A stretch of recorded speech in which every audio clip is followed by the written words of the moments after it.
Most cruisers think the worst that can happen if they try to bring a banned item on their cruise is that it gets confiscated. But they're dead wrong. These days, security is pulling more items than ever.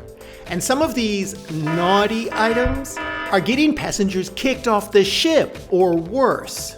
I'm gonna give you the 7 items that you should never bring on any cruise line right now.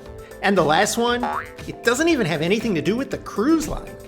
I'm Gary with Optimal Cruising, bringing you fresh cruise advice, money-saving hacks, and secret strategies the cruise lines don't advertise. Let's get started.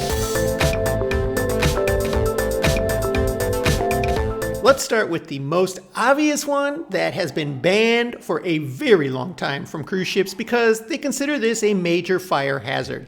And that is you cannot bring anything on board that has a heating element in it.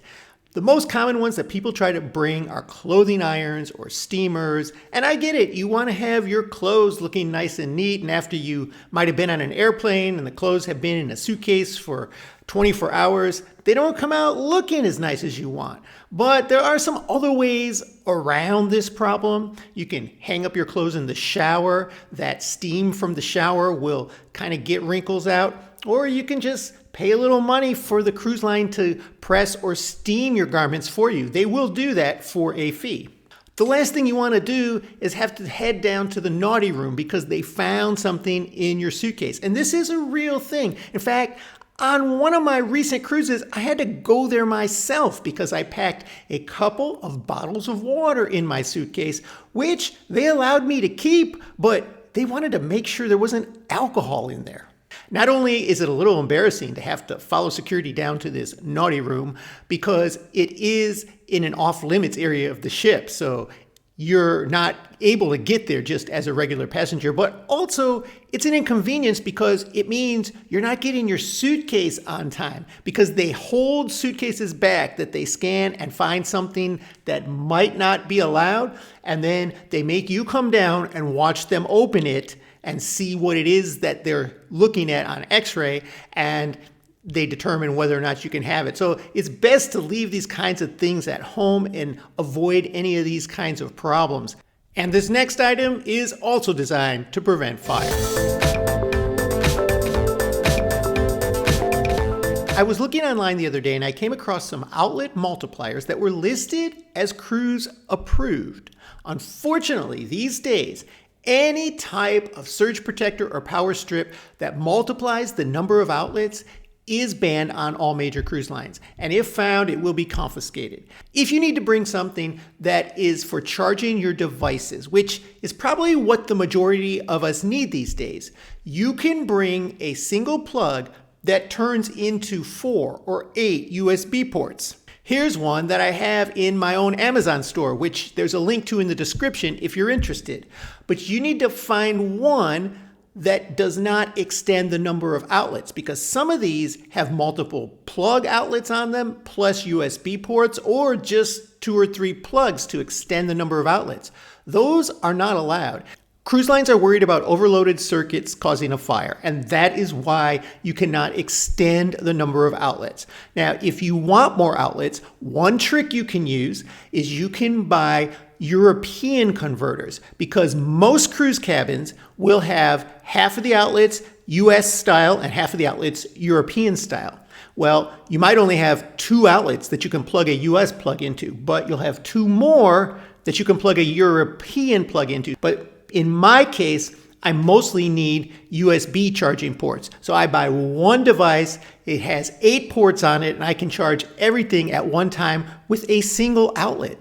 Now, if you've brought on board one of these items I've mentioned so far on a previous cruise and it made it through security, let me know in the comments below.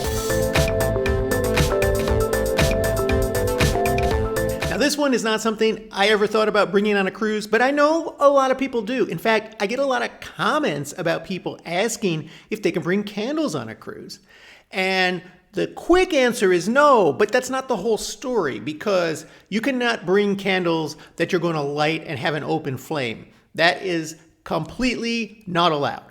But you can bring battery operated candles. They don't have any problem with that. So if you want the mood or the atmosphere to be set with candles, that's the way to go.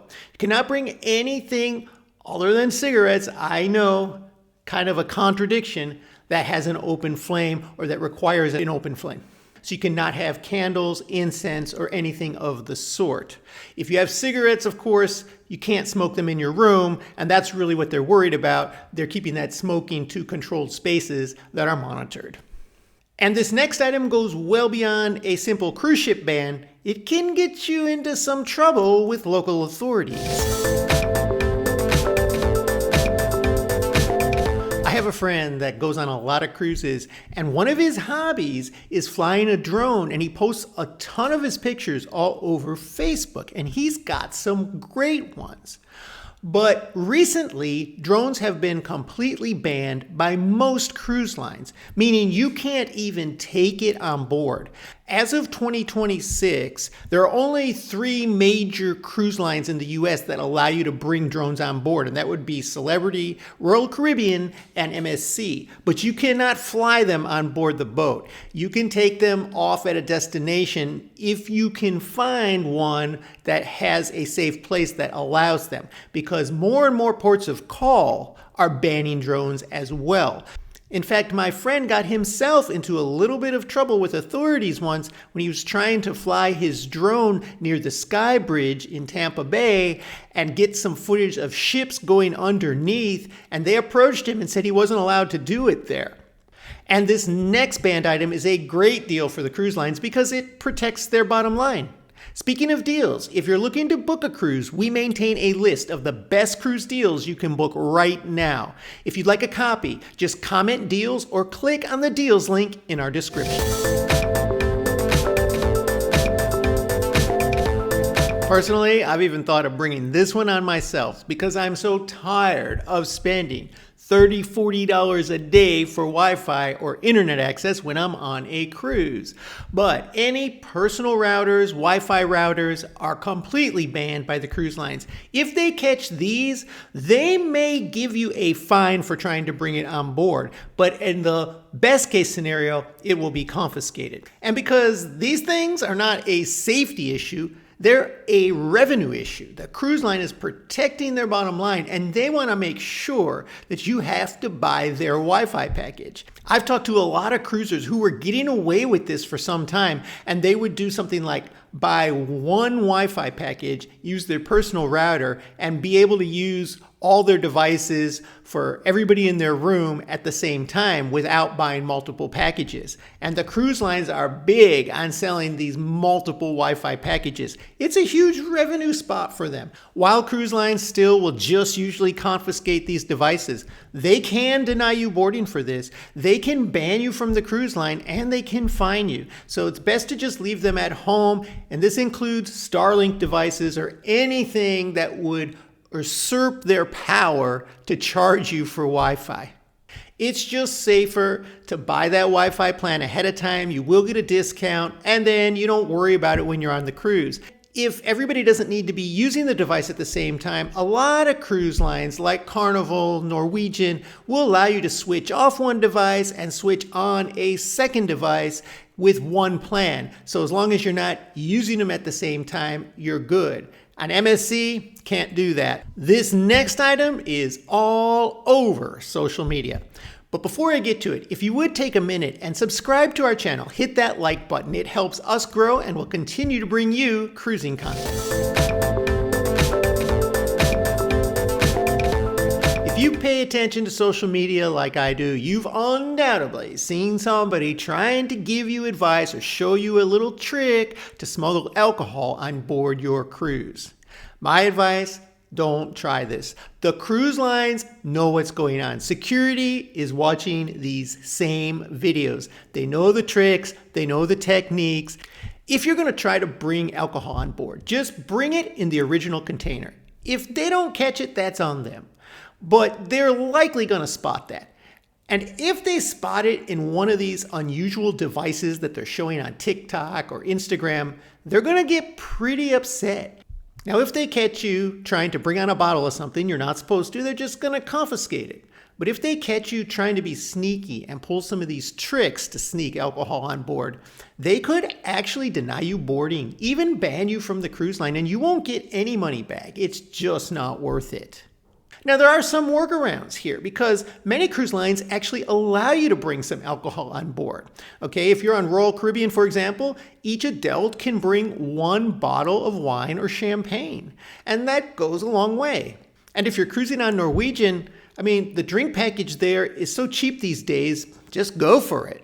After all, if you're gonna want to drink on your cruise and you're gonna drink enough to make a package worth it, get it ahead of time, get a discount, and be done with it, rather than dealing with the hassle of trying to do something that could have serious consequences.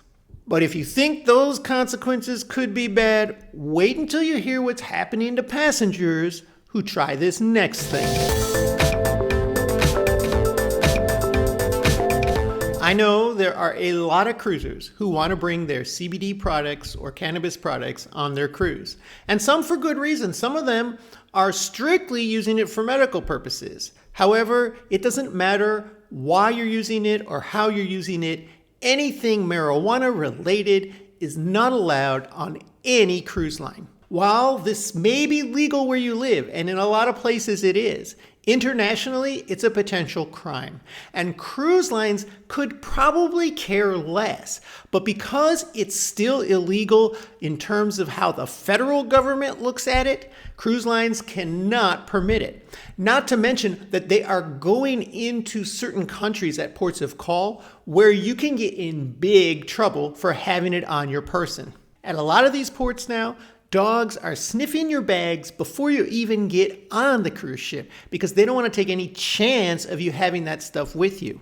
Now, ports in countries that have been doing the biggest enforcement are in Bermuda and in the Bahamas, 2 very common cruise ship destinations. And there are others where it's kind of an iffy situation. In fact, just last year, 4 Carnival cruise passengers were arrested in Bermuda for having marijuana in their possession. And then another passenger was recently fined $4,000 just for having CBD oils present in her cabin. Now, I know I'm going to get some comments about people who say they won't go on a cruise unless they can bring this stuff, and people who say they went on a cruise and were able to bring it on board anyway. And I don't doubt it. Some of this stuff is going to slip through. But these are the things they're taking really seriously. So leave that stuff at home. Avoid the possibility of a fine or legal trouble for something that's completely legal where you live. So now that you know what not to pack on your next cruise, a lot of cruisers leave out certain items that they should pack. I'll tell you what those are right here.